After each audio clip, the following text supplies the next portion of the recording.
আসসালামু আলাইকুম বন্ধুরা, আজকে তোমাদের মাঝখানে একটি টুলের ভিডিও দেখতে পেলে যে কোনো একটি জায়গাতে অনেক আগে ঘুরতে গেছিল না, অর্ধেক দেখেছিলে যে তোমরা ওই ভিডিও আজকে আর হলো জিতে গেল, দেখিয়ে নিল আর হলো ওখানে চলে গেল। ওখানে গোড়া দেখতে পেলাম বন্ধুরা, টুল নিয়ে গোড়ার উপরে উঠেছে আর দৌড় দিয়ে চলে যাচ্ছে আর কদু হেঁটে হেঁটে জোতা খুলে হাতে নিয়ে চলে যাচ্ছে পানির ওদিকে।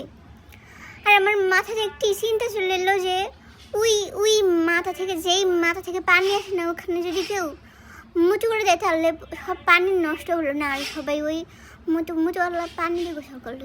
সি আর দেখতে বললে একটি বিছনা পেতে দিয়েছে যে পানির ভিতরে নাকি আবার শুয়ে থাকতে হবে, আর গোসল করবে ওটা তো ঠিক না, তাহলে পানির ভিতরে আবার শুয়ে থাকবে কেন? আর দেখতে বললে পাথর দিয়ে একটি বেড়ার মতন দিল, আর ওখানে সবাই গোসল করতেছে। আর পানি কিন্তু অনেক বোগায় চলতেছে বন্ধুরা, তোমরা যদি যাও তাহলে গোসল করতে পারবা। আর ছাতি দিয়েছে যেন তুমি রোদে কাল না হও, ওখানে বসে থাকবা। আর হিদলা পড়ে গেল বন্ধুরা, পাথরের উপরে হিদলা পড়ে গেল, পানির তলে থাকতে থাকতে আর কোনো একটি ছাপ্পাওয়ালা দাগওয়ালা একটি পাথর টুকিয়ে নিল যে ওকে নিয়ে যেতে হবে নাকি, না ফেলে দিল বন্ধুরা, আনলো না। আর দূরে ইন্ডিয়া দেখা গেল, বিদেশ দেখা গেল একটি, আর কোনো মরে যেতে নিয়েছিল একটি পাথর ধরে দেখতে পেলে মাছের মতো আটকে গেল, মনে হয় অরণ্য হয়ে গেল নাকি টাক মুখ খেয়েছে।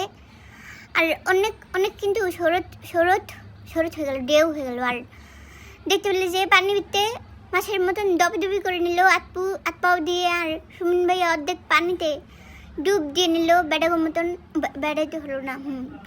আর কত দেখালো যে পানি কত পরিষ্কার হলো, পানির তলের ব্যাগ সব কিছু দেখা গেলো, ওটি দেখালো। আর অনেক মানুষ, কুটি মানুষ ওখানে হলো এক লগে নাইতাছে দেখা গেল, আর উদলা হয়ে নাইতাছে দেখতে পেলে। আর কদু দেখালো যে ডুবে যাচ্ছে, আর অনেক পানি হলো ওখানে গেল। আর নৌকাতে উঠে গেল, মনে হয় আজকে গোসল শেষ হয়ে গেল। আর তোমরা যদি ঘুরতে যাও তাহলে পানিতে নামতে পারবে। আর ভিডিও শেষ হলো, যাও।